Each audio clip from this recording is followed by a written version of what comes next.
Young and Indigenous Podcast is an outlet for people to know about Indigenous knowledge, storytelling, and history.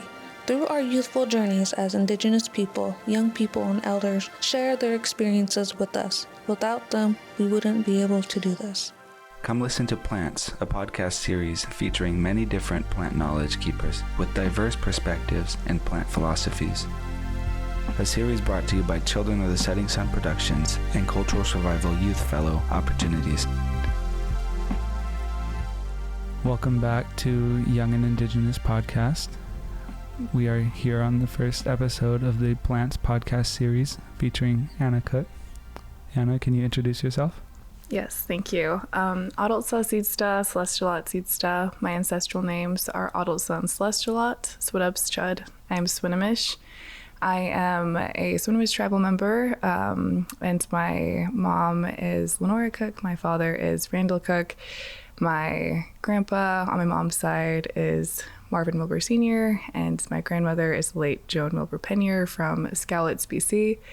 And on my dad's side of the family, he is Wallapai, Havasupai, Chemehuevi, and Cherokee, and they are from the Grand Canyon area and later relocated to the Bay Area. So that's a little bit about me.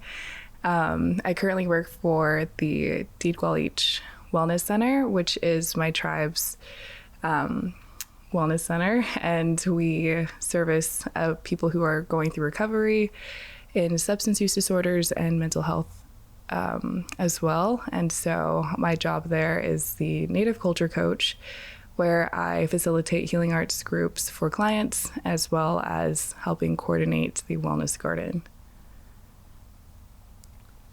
How would you describe your relationships with the plants?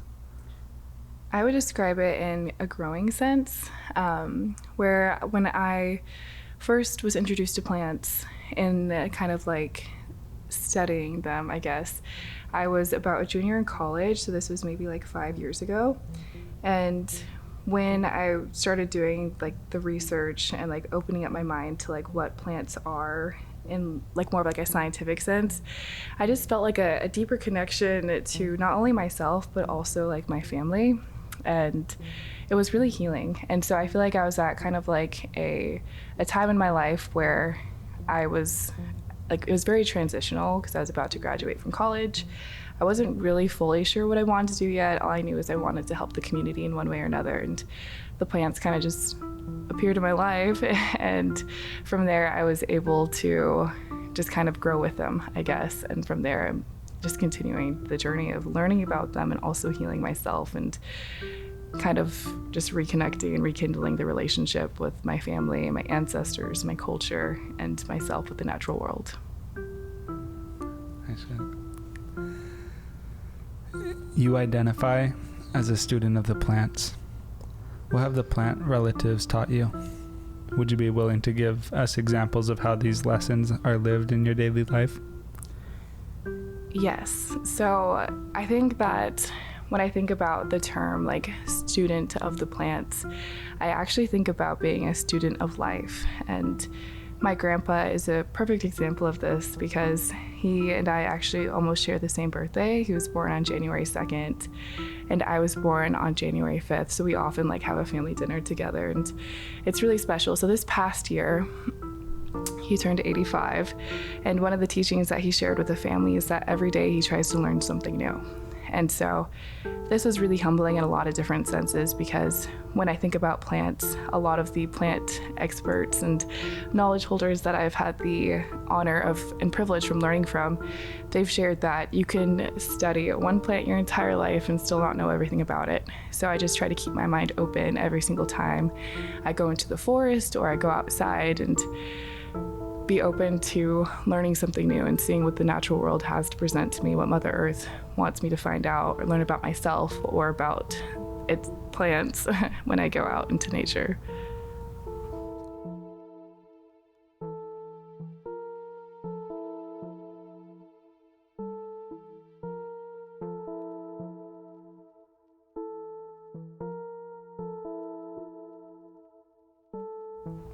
That's beautiful. You are a huge advocate for safe harvesting practices and sustainable harvesting practices. Why is it important to harvest in the right way? Is there a deeper meaning to permissions from the plant relatives?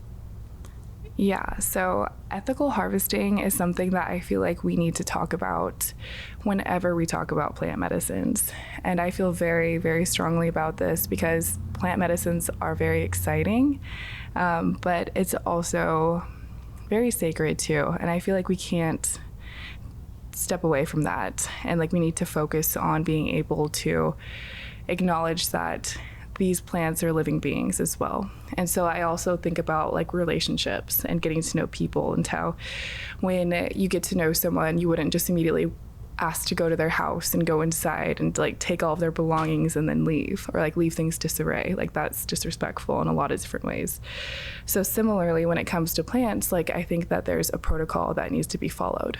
Like first being able to go out and to acquaint yourself with nature. And once you do that, being able to find which plants you gravitate towards and why do you gravitate towards those plants. And then from there, you're able to create that bond, that relationship, and then you'll have a deeper respect for it. And then from there, you can start your harvesting practice. And so I think once you, again, just create that really strong relationship, it will just kind of coincide with the respect aspect and also the ability to hold those ethical harvesting practices and the will to want to share those practices with other people. And so something else I think about when I think about ethical harvesting, and one reason why I'm really passionate about it, is because I've had a few instances when I've gone out to harvest and I've seen some things that have been really heartbreaking or disheartening. So one example of that is cedar harvesting. And this is really a sacred practice for a lot of natives, especially Coast Salish, because we are people of the cedar. A lot of the things that we use are from cedar, whether that's our jewelry or whether that is our canoes, our longhouses, or what we're cooking with, or whatever it may be. So there's a lot of different uses for the blessed and sacred cedar. And so when it comes to ethical harvesting with cedar and seeing it harvested in not the right way, it obviously just like pulls at your heartstrings. And at one time I went up to our Swinomish UNA, and when we were up there, we witnessed some of these cedar trees, and they were harvested more than once from the same tree. And one of our practices is that you're only supposed to take from the tree once in its life. Otherwise, you have a higher probability of it not having a long livelihood. And so I'm just witnessing this, and like honestly, I have a hard time harvesting cedar because when you're doing it, you're stripping it of its skin, of its outer layer. And so this is kind of an intense analogy, but I also think about like someone taking your skin, like your actual skin, and how you wouldn't want someone to do that.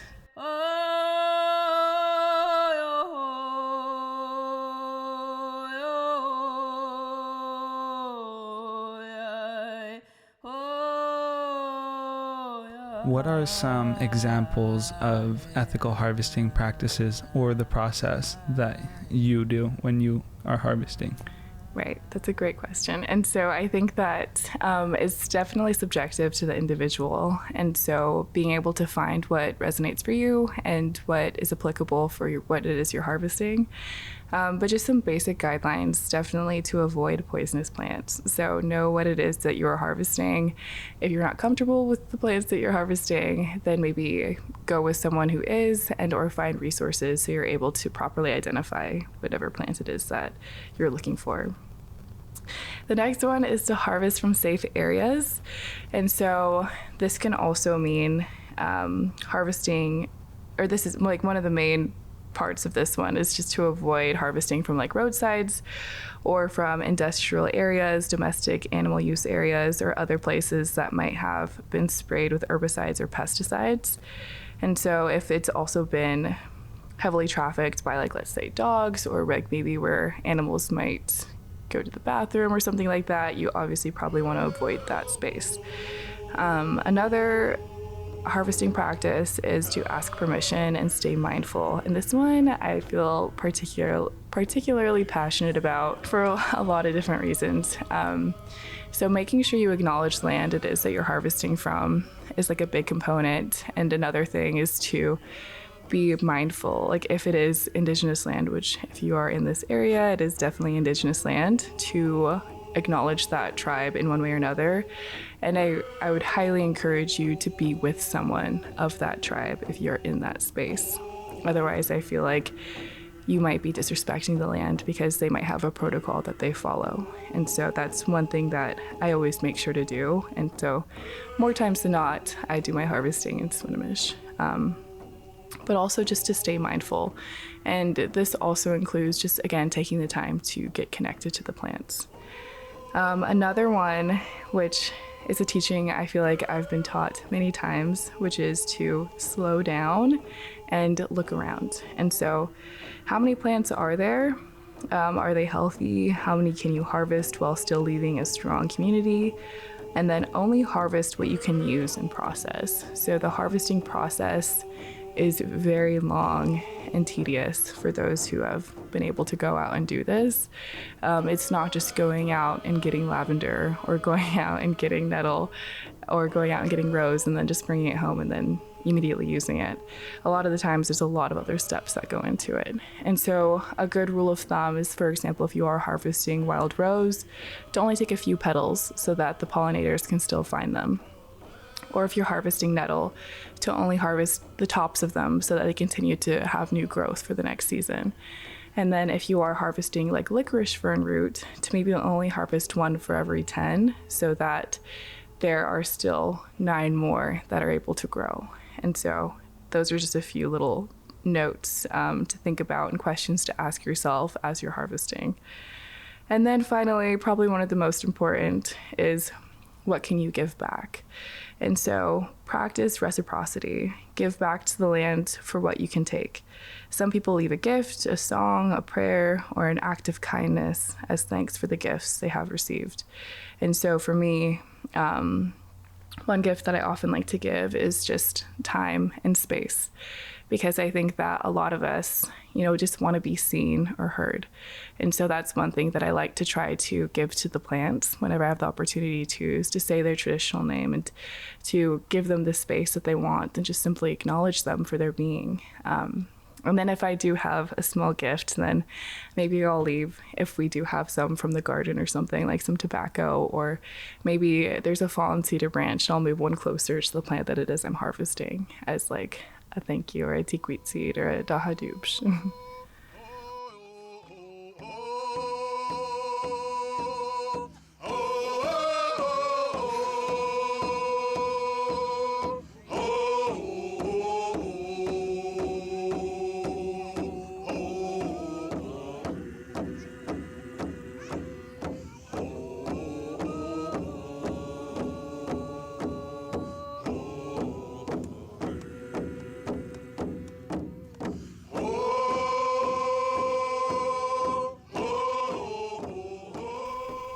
Thank you. It's almost as if there's a relationship with these plants that exists, and that's not what you would think of when you think of plants from a Western sense. Could you speak to this relationship? Yeah, it's like the interconnectedness between the plants. Or more so the relationship between plant and people. Yeah. I think that for a lot of folks, it can be difficult to be vulnerable. It can be difficult to just fully let your guard down and to be who you want to be. But when you are out in the forest by yourself, you can be whatever you want to be without judgment. And so I think that that's one thing that I really love about the plants, is that you can tell them everything that's on your mind and they'll be there open-hearted, just listening to you. And then in turn, they give you so much medicine. And so it's a beautiful relationship. And the medicine that you're giving them is your healing and your ability to be vulnerable. And another piece of medicine, or I guess another piece of the relationship that you can think about, is like, how can you apply these skills to your relationships in real life? Like, how can you, for example, one book that I turn to quite a bit is Plant Teachings for Growing Social Emotional Skills. And this book is a collaborative project by Grub and Northwest Indian Treatment Center. I highly encourage folks to check out this book, because here this book teaches us how to have good skills as humans and through plants, which I think is so special. And so, for example, there is nettle. And when we think about nettle, there are a lot of different components to it, but one of them that it teaches us is mindfulness. And with mindfulness, because if you go into a nettle patch, you're not mindful, then you obviously are going to get stung. And then another one is it helps you build inner strength, because there's so much strong medicine in such a seemingly kind of like small plant that maybe you're not always aware of, but it actually holds some of the most medicinal benefits, as any of our plants do, from our native plant family. And then when I think about mint, there's clarity and focus. So being able to be mindful again of slowing down and taking a breath and thinking clearly, because mint helps us give us that energy and wakes up our body, but it also helps us slow down at the same time. And yeah, just drinking tea in general and having that connection is just a really special relationship as well. So, and then actually, while we're talking about licorice fern, finding your voice, that is one plant that I've really connected to this past fall, the past couple of weeks, honestly. I was going on a walk with one of my friends, and I noticed a wall of licorice fern, and I was like, this is so beautiful. And when I was looking at it, I was thinking about the medicinal benefits of it and how it helps with your throat health. And so I was like, wow, I wonder, maybe this plant is appearing in my life right now because maybe I need to have a stronger voice when it comes to certain aspects of my life, or maybe I need to speak up about certain things. And so I'm really grateful to CSSP for the opportunity to share my voice today, and with whoever's listening, about the importance of plants and creating relationships, strong and healthy ones. Aishka, and thank you for being willing to share, because knowledge is medicine, and this is like medicine of medicine.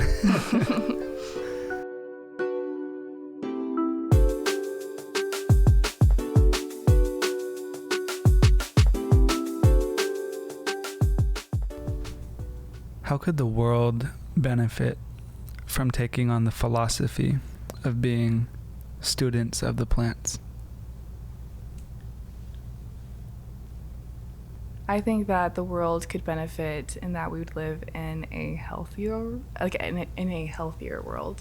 So my mom has actually been doing a lot of research about blue zones recently, and so I'm not sure if you're familiar with them or not, but essentially what they are is spaces where there are folks who live above or exceed the age of 100, and due to being able to live off the land, live with less electronics, and living in more community and camaraderie with one another. And so being able to again just take these lessons from the plants of being a kind neighbor, of being generous, of giving more than receiving.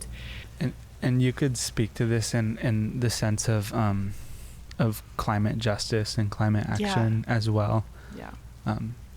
I mean, not to prompt you in that way, Okay. but just to maybe spark. Yeah. Okay, so one thing is the blue zones, and being able to just want to live a healthier life, and have the desire of wanting to live a good, purposeful, meaningful life. And one way to do that is to be more aware of what's going on right now. And so I mentioned earlier about you could spend your life learning about one plant and still not know everything about it. And one of the reasons why that is because of climate change. And so it's really interesting, when I think about horsetail, for example, that's been around since prehistoric times, and obviously it's changed quite a bit, I'm guessing, than when the dinosaurs were here. And so when you look at that plant and all of the different climates that it's had to adjust to, and the state it's still in, and the fact that it's still able to give medicine is honestly really incredible. But if we keep a watchful eye for some of the ways that these plants are having to adapt due to animals becoming extinct, or waterways becoming dry, or they're not being able to have the same plant partners that it's surrounded by normally, all those things affect every single component, which again speaks to the interconnectedness of both us and also our plant relatives.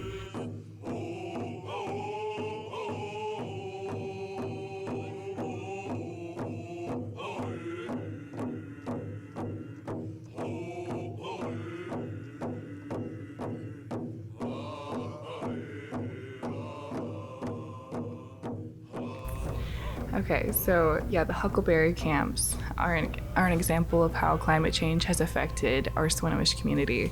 And that's been really unfortunate because our community hasn't been able to have our annual trip up to our Swinomish Yuin Day to harvest huckleberries. And so that's been really unfortunate because we've been missing out on a lot of our mountain medicines. And we've been having to do like more trading and or just like not being able to have huckleberries, which has been the case of our family for the last couple of years. And then another example of climate change, of how it's affected Swinomish or our family. Let me see. I had another example, but it kind of slipped my mind because I was thinking about something else. Sorry. That's interesting. Yeah, huckleberries need a colder climate to thrive in. Oh, I remembered. Yeah, they do. And it's just been like really hot, intense summers, and the winters like haven't been able to accommodate. And so like the seasons, again, for example, we went on a walk like a couple weeks ago or last week, and like nettle was like still around, and it was just like interesting seeing it in different seasons when maybe it's not normally there. And then our community garden is another space that has been affected, not necessarily by climate change, but by the housing crisis, because that's been an issue. And so like obviously we're needing to develop and clear cut more areas, which again is affecting our entire ecosystem. And so like where we used to have natural shade over part of our bog that we have in our 13 Moons garden, it is now unshaded. And so obviously some of the plants that are normally in that shady space, like they're not able to get that shade anymore. And all those plants went into shock. And now they're currently not doing as well as they were before. And all of the folks who are currently working there are having to accommodate and create more adjustments to accommodate for those changes. Wow. That's really sad. It is. But again, it's also helping with the housing problem. So it's like, what are you going to do in that situation? Right. Pick and choose and push and pull. Yeah, it is. Which is another kind of point of like being able to accept like nature for what it is. Like that's a great teaching that it teaches us, is like the ebbs and flows. Like I think about our tides and how you have to go with it. Like you just have to go with the flow. And the more you go against it, like it's going to go against you as well. And so you have to be able to adjust, just as nature's been doing since time immemorial. That was very well said.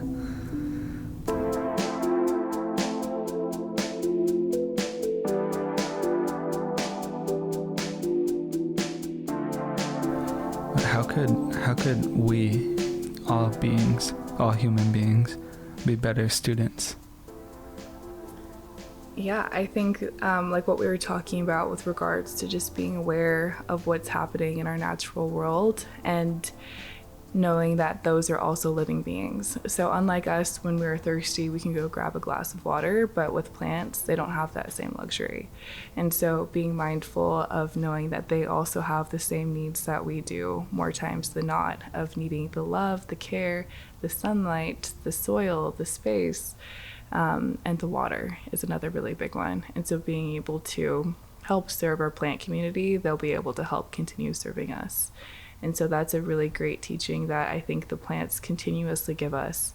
And another really great one is patience. I feel like I've continuously been taught this as I work with plants, is that nothing happens overnight. And if it does, then there's a lot more teachings that go into that, and it's not going to be that simple.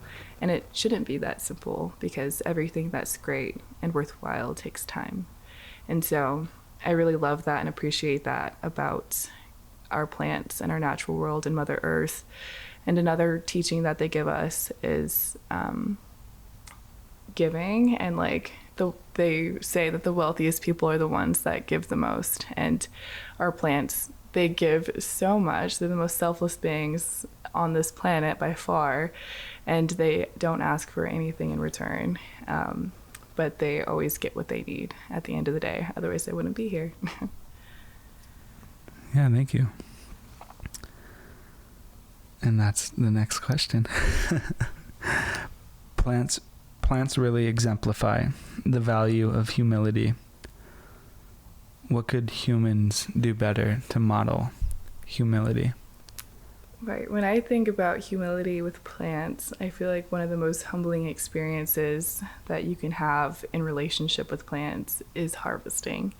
And so again, going through the process of first practicing ethical harvesting practices, but from there, like creating that relationship and then harvesting, and only taking what you need is like such a really big portion to this that I really hope drives home. And after doing that, taking what you need, going home and like going through the process of processing the plants is a lot. And so like that is humbling in the sense that you have to go through all of these steps to get this plant medicine, but that all of those steps is a part of the healing process as well. And that's part of the medicine that you receive as like a plant medicine maker.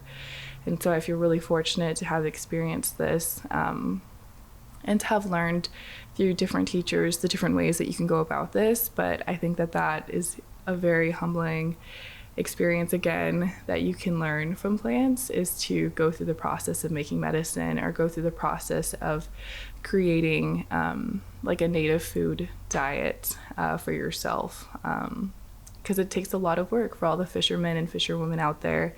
They also know how many steps it takes to go out to fish for crab or fish for salmon. It's not just as easy as going out and grabbing a few. Like, you go out and you grab some for the community, and you give away your first harvest. And there's so many steps that go into it. And so continuing the mindfulness really helps connect it back to being humble throughout all of these steps.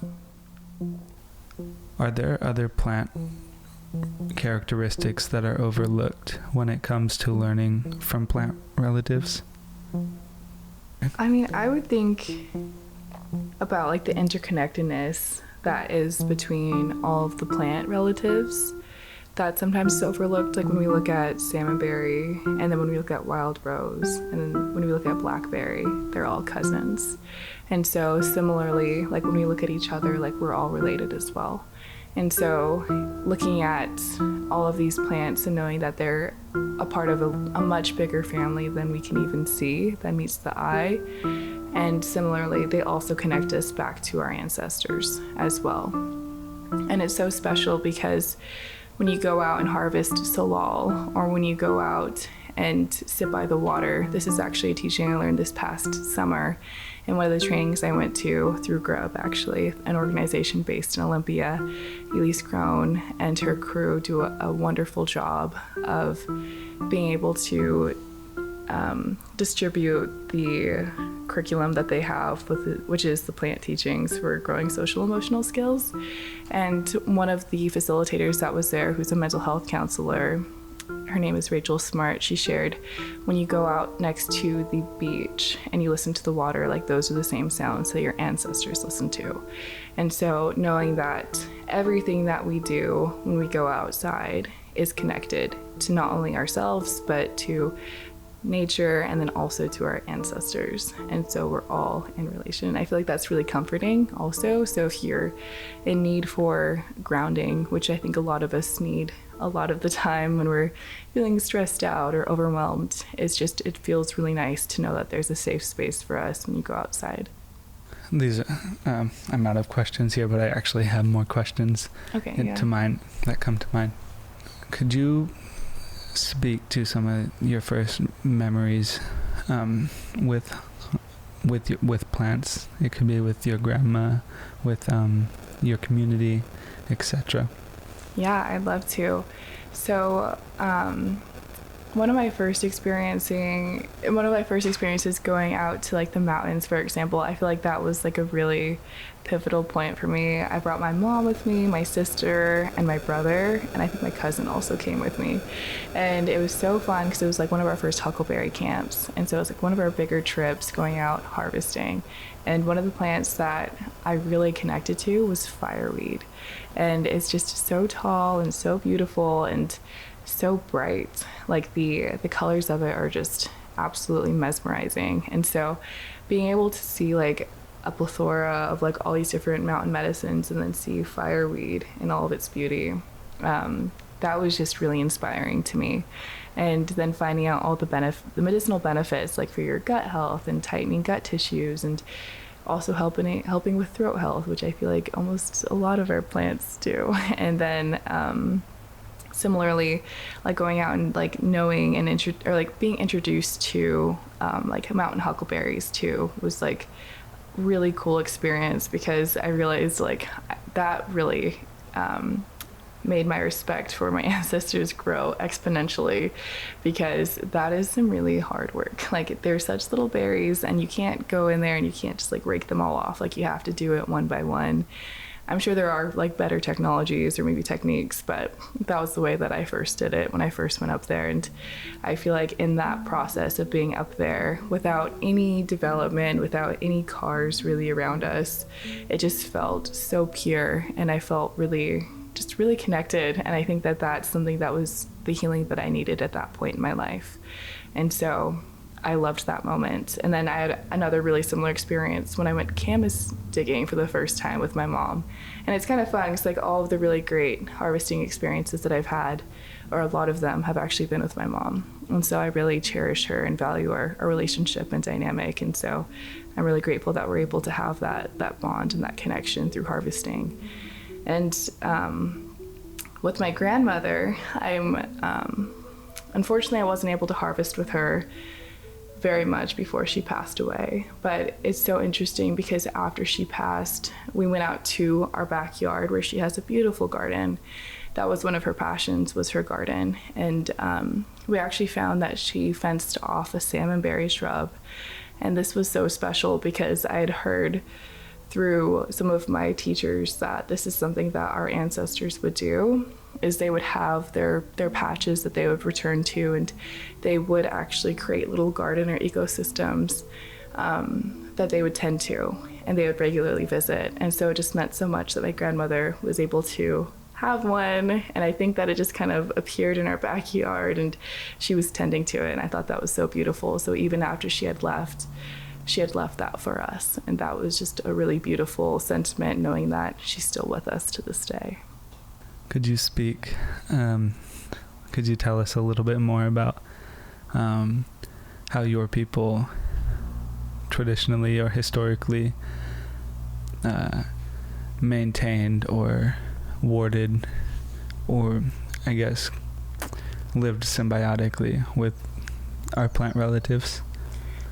So our people in Swinomish, we live by the seasons. And so I think a lot of Indigenous communities have done this. And so one way that we were able to kind of do this was through the 13 moons calendar, or the lunar cycle. And so that is a practice that I've been trying to follow more closely.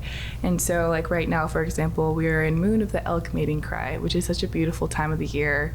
It's a season where we're supposed to embrace change, because it's when the leaves are starting to fall and when elk and wild game are becoming more prolific, and you're able to hear their cries and their calls, and the silver salmon are running through our waterways. And also there's licorice fir and there's Labrador tea. And so being able to be mindful of the different plants and the different activities that are relevant to this time period and living with the seasons. So this kind of actually goes back to the question that you asked previously about like how can we be essentially like better citizens in this world, is to live by the seasons and to live more mindfully. And so I love that Swinomish is able to bring this teaching back, and I really encourage folks to look back to see which type of calendar maybe their people used to use. And it was probably something really similar, if not the 13 moons calendar. I think in a lot of different indigenous and non-indigenous communities, they have used this just with different names for the moons. What is your favorite plant to harvest for any reason? And what is your favorite medicinal plant if it's not the same thing? Okay. Well, my favorite plants, like right now, it's a great question. Let me think about that for a second. I know it's kind of like, what's your favorite book? It is. Yeah, I feel like there's so many. I need to think, which one am I really drawn to?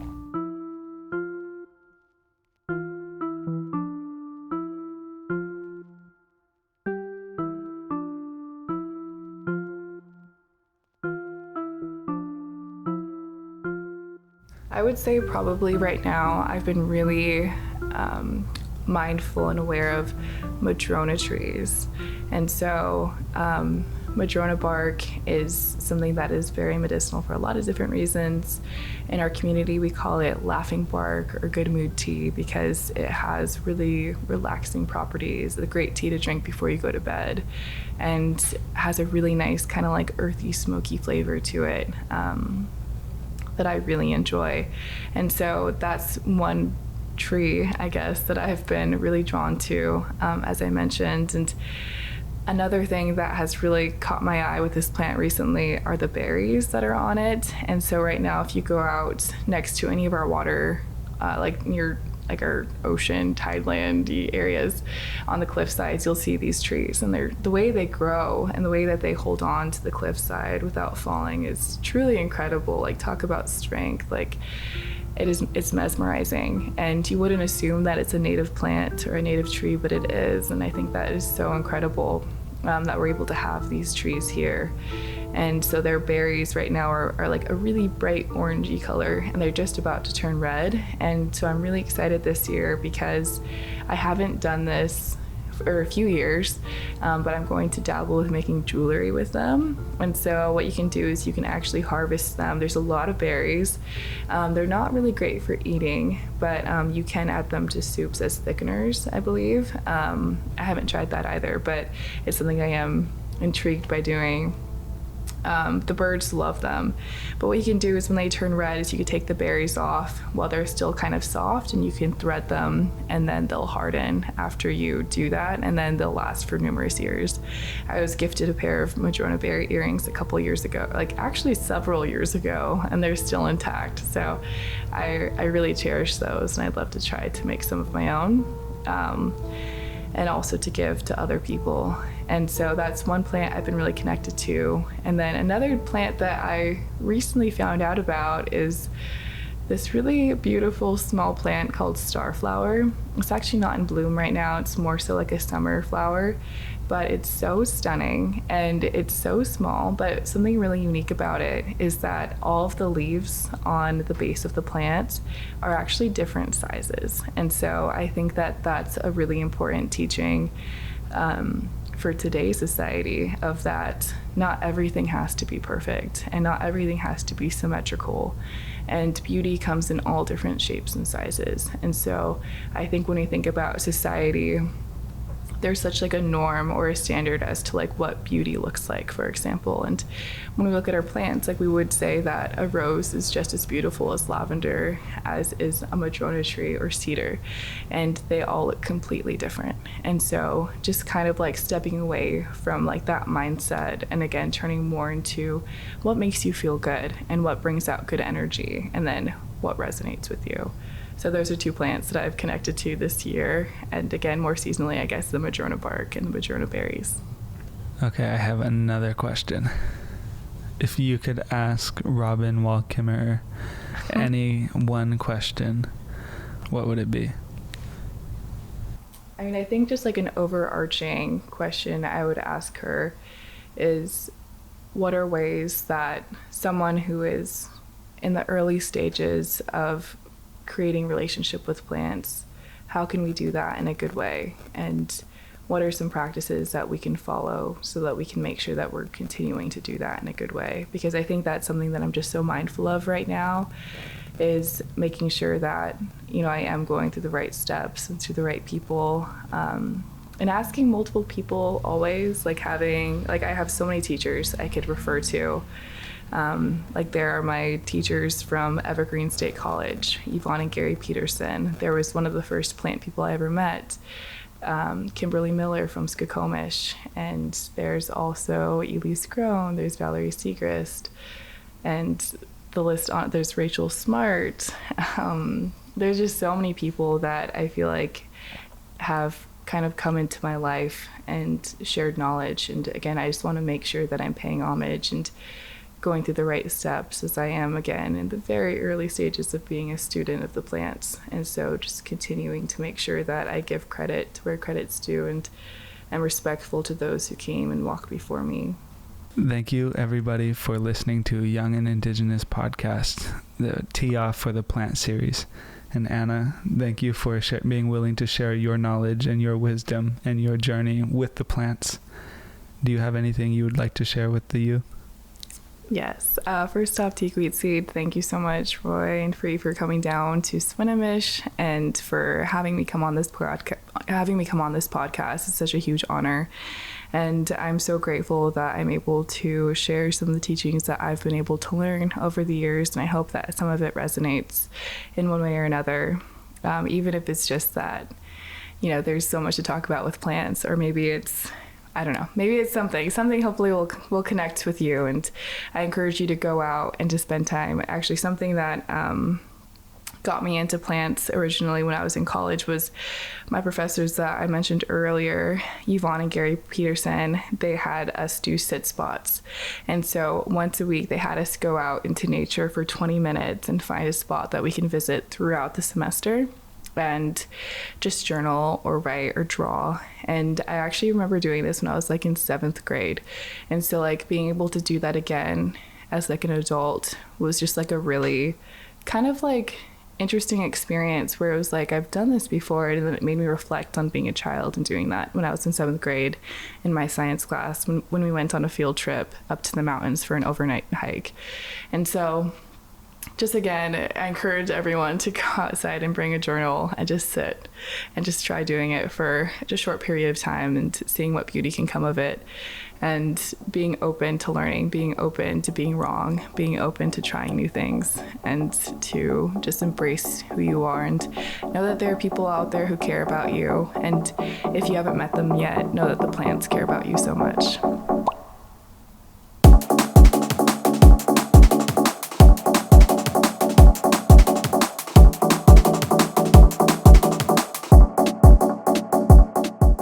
Hey, what up, y'all? Thanks for tuning into this episode of the Plant Series. This episode has been produced by Roy Alexander, Free Borsey, Cyrus James, and Ellie Smith. Original soundtrack by Roy Alexander, Mark Nichols, and Free Borsey. Huge Haishka thank you to the Charlie family from Staelis for lending us these songs for this episode. Additional music by Tanya Teton. Huge thank you to our funders, the Initai Foundation, the Cultural Survival Fellowship, the Paul Allen Foundation, and the Whatcom Community Foundation. Young and Indigenous is a part of Children of the Setting Sun Productions. We are an Indigenous nonprofit set in the homelands of the Lummi and Nooksack people. How'd you go for listening? Later, y'all.